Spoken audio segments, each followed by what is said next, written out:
আসসালামু আলাইকুম। আজকে যে গাড়িটি নিয়ে সামনে হাজির হয়েছি, ডাবল ডিস্ক পালসার 10 বছরের নাম্বার সহকারে এপিএস গাড়ি, একদম পানির দামে পাচ্ছেন 1,80,000 টাকা। আরেকটি দেখেন অ্যাপাচি আটিয়া 2 বছরের নাম্বার সহকারে, একদম নতুনের মতোই গাড়ি, একদম 24-এর রেজিস্ট্রেশন, 26 সাল পর্যন্ত আপডেট পাচ্ছেন পানির দামে। এই গাড়িটির প্রাইস হচ্ছে 1,40,000 টাকা।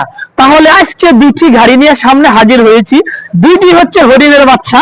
দেখেন এপিএস পালসার পানির দামে পাচ্ছেন 1,75,000 টাকা, আটিয়ার পাচ্ছেন 1,40,000 টাকা। প্রিয় দর্শক, যারা আমার ফেসবুকে ভিডিওটি দেখছেন আমার ফেসবুক পেজটি ফলো করে দিন, যারা আমার ইউটিউবে ভিডিওটি দেখছেন আমার ইউটিউব চ্যানেল সাবস্ক্রাইব করে দিন। ভালো থাকেন, আল্লাহ হাফেজ, আসসালামু আলাইকুম।